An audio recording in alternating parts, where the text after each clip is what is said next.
Bien-aimés dans le Seigneur, je vous salue dans le nom précieux de notre Seigneur Jésus-Christ de Nazareth. Je vous accueille aujourd'hui dans le message du dimanche du ministère de la clinique spirituelle.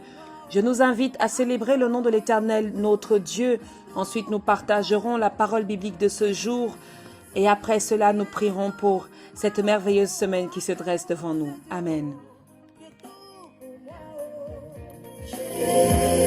Moi, je n'ai personne derrière moi, je n'ai personne devant moi, tu as tout pour moi, oh Jésus, il n'y a personne derrière moi, personne devant moi, tu as tout pour moi, oh Jésus. Moi, je n'ai personne derrière moi, je n'ai personne devant moi, tu as tout pour moi, oh Jésus, il n'y a personne derrière moi.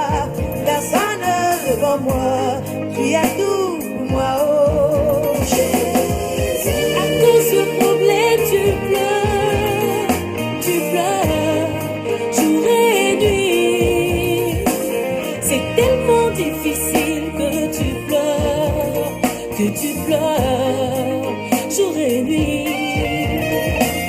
Ne mets pas ta foi en un homme, car l'homme il peut te trahir, mais mets plutôt ta foi en Jésus et tu verras qu'il agira. Oh, seulement dis-lui qu'il n'y a personne derrière toi, il n'y a personne devant toi, il est tout pour toi. Oh, dis à Jésus qu'il n'y a personne derrière toi, personne devant toi, il est tout pour toi. Oh,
Oui, bien-aimés dans le Seigneur, je nous invite à prier ensemble pour nous mettre dans la disposition de la présence de Dieu.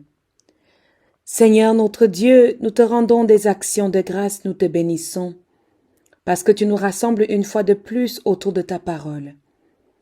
Seigneur, tu nous aimes et tu nous montres continuellement à quel point tu nous aimes. Nous aussi, nous voulons, Père, te témoigner notre amour. Tu es tout pour nous, Seigneur. C'est pourquoi nous nous rassemblons encore dans ce temps du message du dimanche, afin de parler de toi, afin d'écouter ce que toi-même tu as à nous dire, à nous instruire aujourd'hui. Par ton amour, Seigneur, dispose-nous, que ton Esprit Saint vive en nous, dans le nom précieux et agissant de Jésus-Christ de Nazareth, que nous t'avons ainsi invoqué. Amen, amen, amen. Bien-aimés dans le Seigneur, je vais nous inviter ce matin à ouvrir la parole de Dieu dans le livre des Actes. Nous allons lire ensemble dans Actes chapitre 12.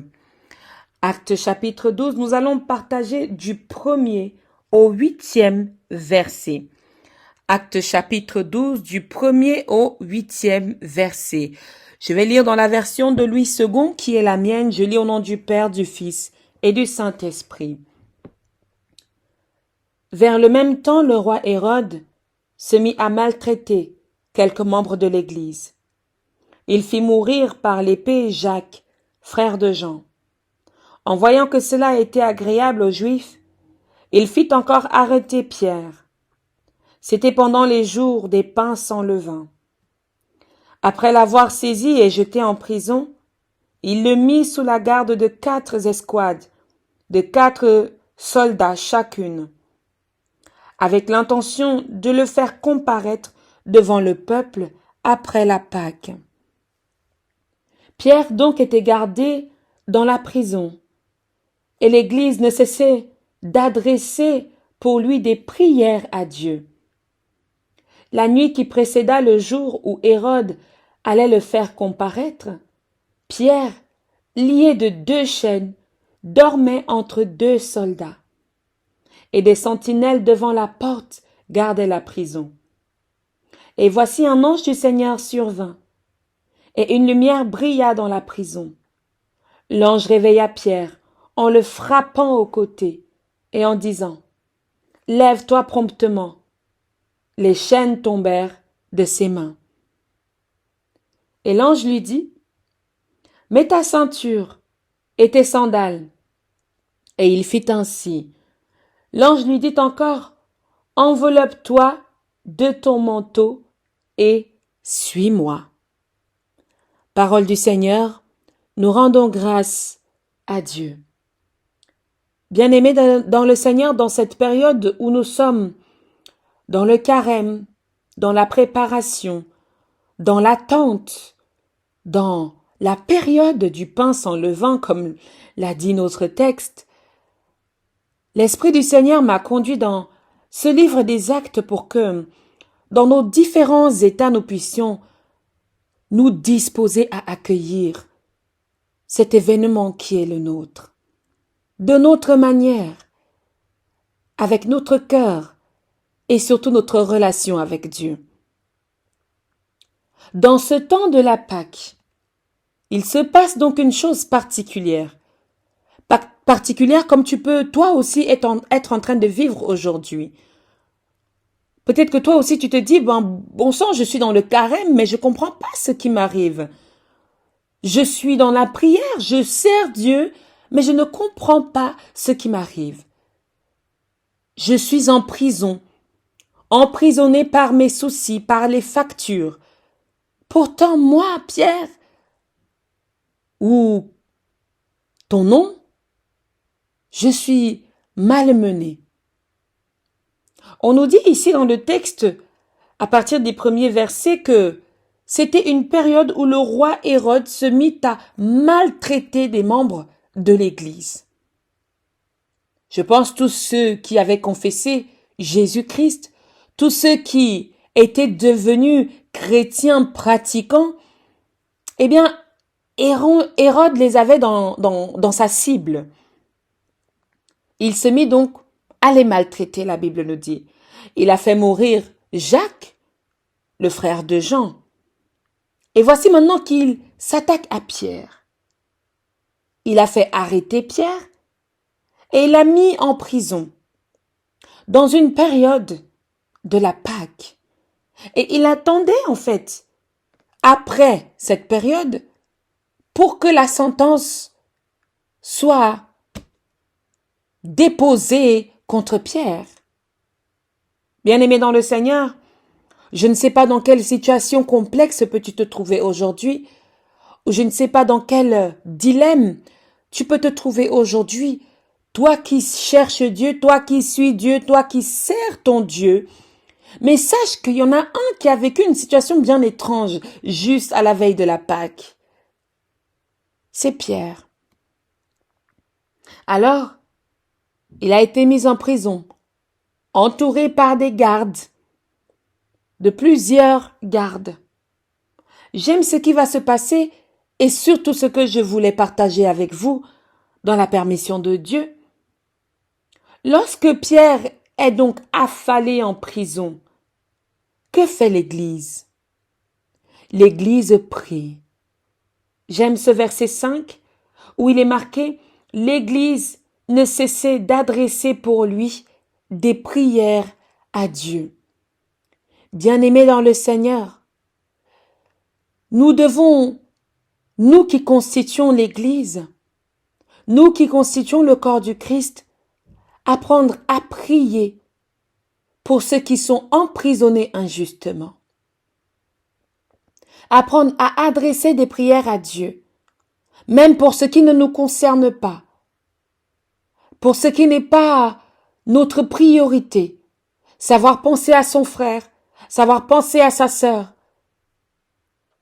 Pierre n'était pas peut-être l'ami de tout le monde, mais on parle d'église ici avec un E majuscule.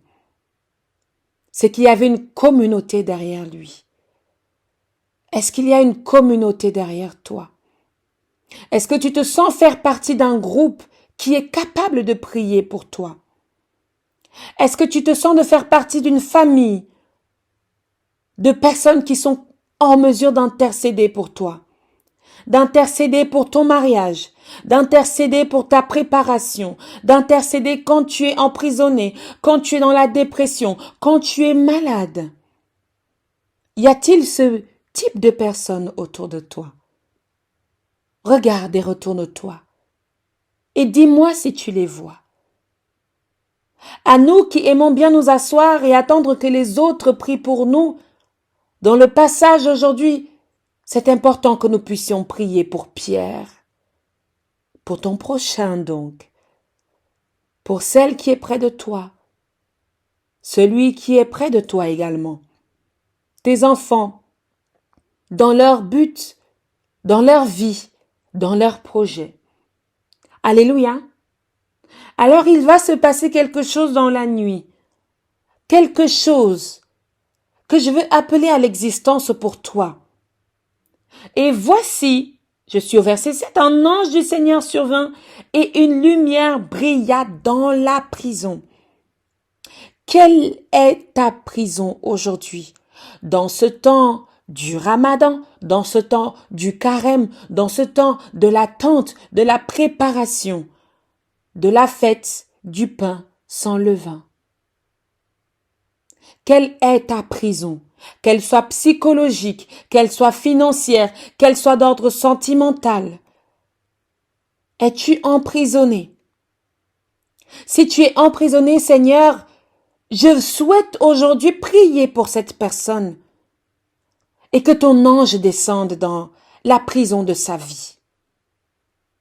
Que l'ange du Seigneur survienne dans ta vie, afin que la lumière brille dans la prison ténébreuse dans laquelle tu peux te retrouver en ce moment.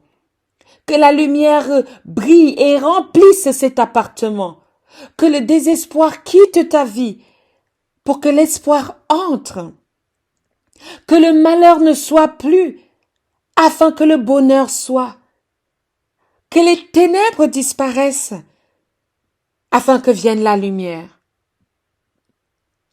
L'ange réveilla Pierre Toi qui es si épuisé par les circonstances de ta vie que tu finis par t'endormir. Tu finis par te laisser aller. Tu finis par te laisser emporter par la maladie, par les cancers, par la dépression, par ce que va penser l'autre ou ce que vont penser les membres de ta famille. Tu finis par te laisser aller. Voué à l'échec. Tu finis par accepter ton sort. Parce que lorsque Pierre s'endort, c'est peut-être par épuisement ou par acceptation de son sort. Par acceptation de la situation. Tu t'es tellement battu. Tu t'es tellement battu dans ton mariage, tellement battu dans ton foyer, tellement battu dans ta détermination, ta mission, que finalement tu vois qu'il n'y a pas d'aboutissement et tu décides de laisser tomber. Tu te laisses tomber donc dans le sommeil. Je prie aujourd'hui que l'ange te réveille. Je prie aujourd'hui que l'ange te réveille. Mais il va frapper Pierre sur le côté. L'ange, on attendrait d'un ange qu'il nous caresse. On attendrait d'un ange qu'il souffle à notre oreille tout doucement. Ma chère sœur, mon cher frère, réveille-toi.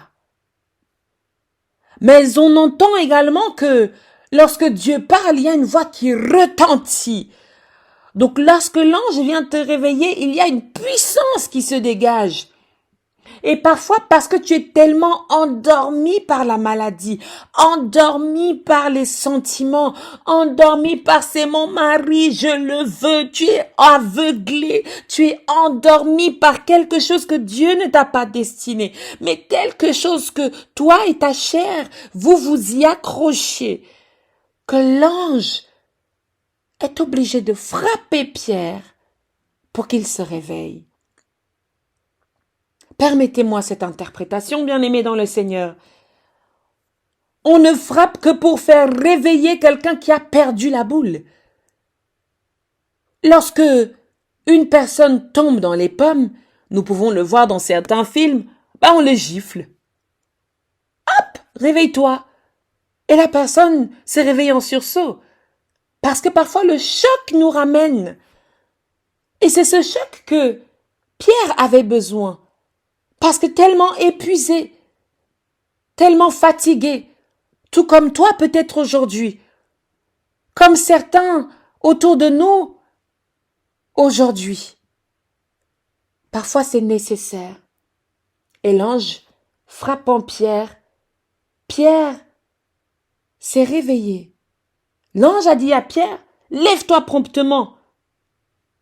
Parce que nous aimons nous lever doucement, prendre notre temps, nous laisser aller à des choses lentes. Je sais qu'il y a un dicton qui dit che va piano, va sano e va lontano, pour dire qu'il va lentement, va sûrement et va loin. Bien-aimé dans le Seigneur, mais quelque chose ici devait se passer. Et parfois, lorsque Dieu doit agir, il y a l'accélération. Alléluia! L'accélération. Et les chaînes, automatiquement, sont tombées. Alors, dans cette veille, dans cette préparation, ce temps de la Pâque, où tu t'attends à rencontrer Jésus d'une autre manière, bien-aimé dans le Seigneur, réveille-toi promptement. Réveille-toi promptement. Alléluia. Sois béni dans le nom précieux et agissant de notre Seigneur, que nous aimons et que nous partageons dans la bonne nouvelle du message du dimanche. Merci à Dieu de nous avoir encore une fois inspirés aujourd'hui dans le partage du message du dimanche. Merci Seigneur pour le ministère de la clinique spirituelle et pour tous les membres qui nous écoutent et nous reçoivent. Partage ce message. Sois avec nous et nous de même avec toi en Jésus-Christ, que nous avons prié. Amen. Bien-aimé dans le Seigneur, le ministère de la clinique spirituelle veut te souhaiter une incroyable semaine, une semaine de bonnes nouvelles, remplie de belles surprises, avec de bonnes annonces auxquelles tu ne t'attendais pas. La joie est notre partage. Amen, amen, amen. Nous annonçons encore, bien-aimés dans le Seigneur, que le ministère de la clinique spirituelle va entrer dans son temps de jeûne de la passion. Ce jeûne de la passion va donc se dérouler à partir du mercredi 27 jusqu'au 7 avril. Alléluia, du mercredi 27 mars jusqu'au 7 avril. Vous êtes invités à vous connecter et à suivre avec nous ce grand temps de la passion. Comme chaque année, nous souhaitons un excellent jeûne à chacun et chacune d'entre vous. Amen, amen, amen.